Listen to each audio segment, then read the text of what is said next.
Alright guys, welcome back to Capitol Bourbon. As you guys already know, we're back at it again with another great review here. This time we're reviewing the new Fountain North Batch 11 age 18-year-old Canadian whiskey. Let's go ahead and read the label here a little bit. Again, 18 years old, coming in at 120, I believe 9.8 proof or 64.9% by alcohol. Do that math for me please and correct me if I was wrong.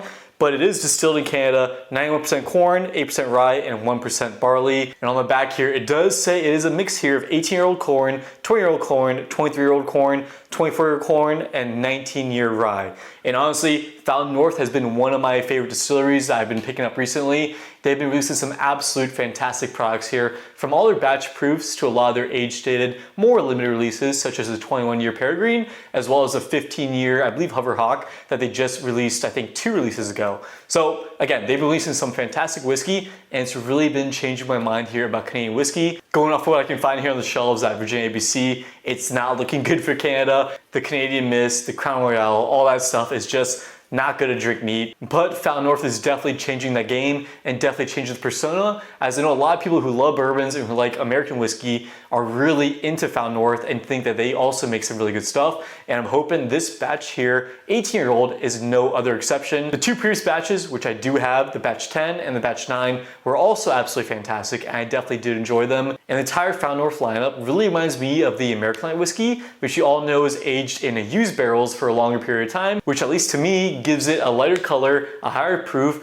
and a better, creamier, viscous, more mouthfeel, and a lot of fruity and stone fruit flavor on them with a decent finish. And that's honestly why I equate to Fountain North, because they are distilled and aged in Canada, which is a lot colder, so that whiskey aging in those barrels doesn't really go in and out of the wood too often, as it's a lot colder up there, which is pretty similar to the American Light whiskeys, as those barrels are already saturated with bourbon, so there's not too much interaction with the wood there, which means you can age it longer without loss and still get a lot of good flavor there and at a higher proof. So I'm expecting much of the same here with the Fountain North Batch 11. Let's just go ahead and crack it open and give it a review. But before we do that, please don't forget to like, comment, and subscribe down below. That helps the channel grow significantly and helps me continue to make this type of content for you guys. And hopefully this wax top and pull tab here won't give us any issues. I'm not a big fan of wax tops with pull tags unless you do it really, really well, like a Maker's Mark. Just because for me, I do like the aesthetics of it, the quality of it, the feel of it, but it just makes it a lot harder to open and makes a big mess. But see here at the Fountain North Batch 11, the wax is already crumbling as I'm touching it. Is any different? Okay, well, they know how to do right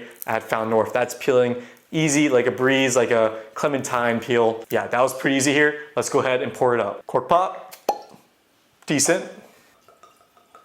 All right, and we got the Batch 11 here finally poured up into our Glencairn. And if you do want to bottle these guys, definitely go on the website, definitely sign up for the notification, the newsletter, as well as their Instagram, as they do notify you when they're doing the drops and lottery of each of their batches and their own age-stated special releases here. Fountain North actually executes their lotteries really, really well. Once you sign up, you input your credit card information, and if you win, they automatically charge your credit card, and they really get shipped to you in about a week, so you have it in your hand from about a week or maybe a little bit more from when you first win that bottle. And they do also have an equalizer system, so if you do not win a lottery, they do increase your chances of winning future lotteries until you actually win a bottle there, which makes it such that for me, Sam and my wife, we basically are guaranteed, or basically for the past 4 lotteries, have won every single bottle besides the Peregrine 21, which is definitely a lot more limited. We didn't win that bottle, unfortunately, but I did win the Hover Hawk 15 as well as this bottle here. And I'm very happy with that, since I really do not win any lotteries or raffles that I sign up for. So I'm happy that Fountain North is figuring out a decent way of releasing their bottles here. And for this bottle, I believe they released around 7,153. Correct me if I'm wrong on that number, but I believe they released somewhere around that bottles, which isn't too big a release, but I think just big enough for the Fountain North following for most people to get their hands on a bottle. Okay, and without further ado, let's go ahead and review this whiskey here. Let's see how it is on the nose, the palate, and finally give it a ranking and see if it's worth our hard-earned dollar hairs and the hunt to find these bottles here. Let's start with the color here on the glass. It is definitely a little lighter. Again, reminds the American Light whiskey. Light on the color, not light on the proof, and not light on the flavor. So let's go ahead and see how it is on the nose here. Yep, smells like most other Fountain Norths and American Light whiskeys.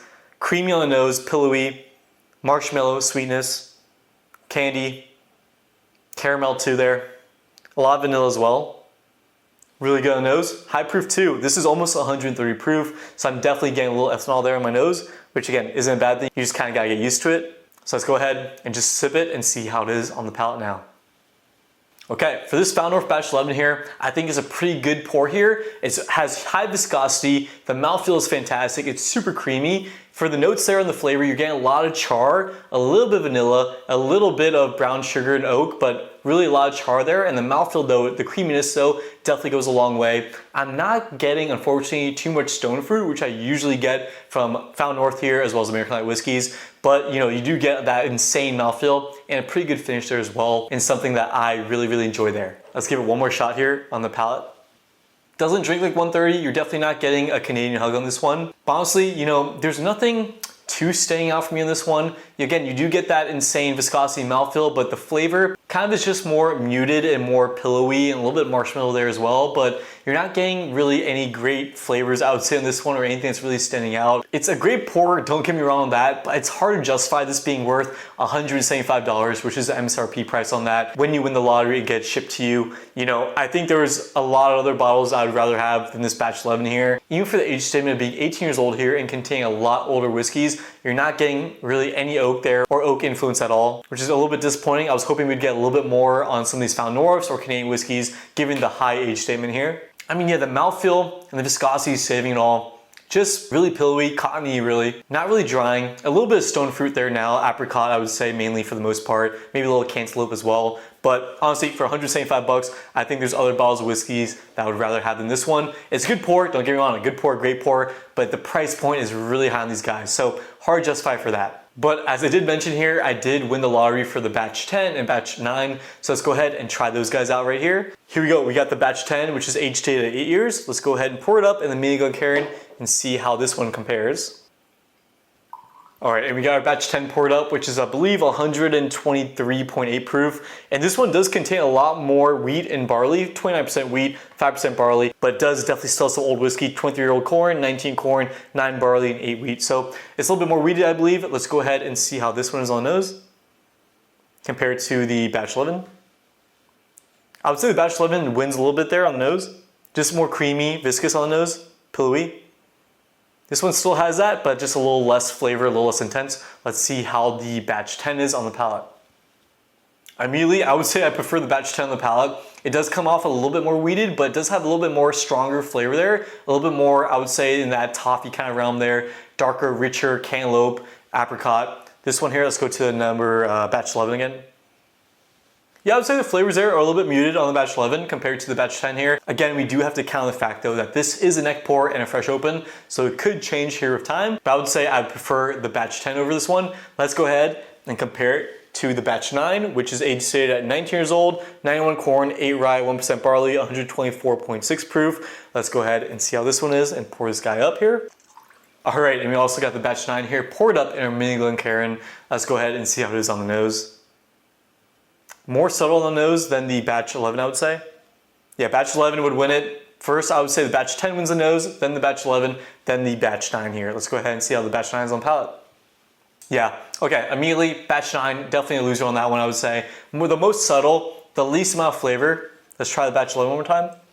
Yeah, Batch 11, I would say, comes in second place. Batch 10 first, then Batch 11, then Batch 9. Batch 9 just doesn't have that same pillowy, mouthfeel, viscousness, long finish that we like out of Canadian and American like whiskeys. All right, so let's go ahead and give these guys a ranking here. The Batch 11, I'm gonna go ahead and give it a pretty good score here. I'm gonna go ahead and give it a 7.2. I think it's a pretty great score, but honestly, the price point of $175 definitely holds it back. I would definitely choose the Penelope American Light Whiskey or some other American Light Whiskeys that are a lot cheaper than this one here. So yeah, 7.2, I would say is a pretty good score here for the Batch 11. For the Batch 10 here, just to give it on a recap, I would go ahead and give this one a 7.6. I think it's really, really good and definitely fights along with American whiskeys. Actually, I'm gonna go ahead and scratch out. I'm gonna go ahead and give it a 7.8. I did recently do an American Light Whiskey video, so definitely check that one out. But I gave the Penelopes and the Jacob Pards there and some other American Light whiskeys a little bit higher score. I think this definitely competes with that, so I'm gonna bump the score up there a little bit. And for this Batch 9 here, it's gonna be the lowest rating of them all. I'm gonna go ahead and give this one a 6.7.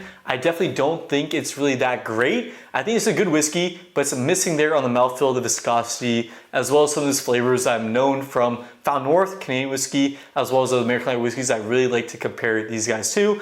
Probably the worst one I had so far. All right, finally, I hope this isn't too crazy, but let's go ahead and mix these guys all together. So let's pour them in a big Glencairn here. We got the Found North batch 9 going in, then we got the batch 10, mixed all with the 11 here. So let's go ahead and just give that quick mix here. Let's see how it is. All right, that's good enough for us. Let's see how it's on the nose. Oh yeah, ethanol, but honestly more like the batch 10, 11. Really rich and luxurious on the nose. Great mouthfeel, pillowy, marshmallow. All right, let's go ahead and see how it is on the palate real quick. Honestly, you're not getting many flavors there. Great mouthfeel, but really not much flavor at all in this one. Just that mouthfeel and viscosity carries it the whole way. I mean, I'll definitely drink it. It's definitely decent, but definitely nothing phenomenal there, I would say. The flavors is lacking for sure. If somehow you can impart some additives or some sort of natural flavors in this one that would give it that traditional bourbon flavor, I think this would be an absolute banger, an absolute winner, because the mouthfeel, the viscosity, the finish is phenomenal on these Canadian and American light whiskeys, but it's just missing there in the flavor, which I think imparts mainly from the barrel. And they do usually say that the barrel imparts around 70% of flavor. So it makes perfect sense as these Canadians and American light whiskeys are missing a lot in that flavor perspective. It's good whiskey, again, it's decent, but it's not great at all. I would go ahead and give this one here probably a 7.0. It's definitely better than batch 9, but not as good as the batch 10 or 11. It's just honestly the best mouthfeel ever. But trust me, I'll definitely finish this one here right after this video.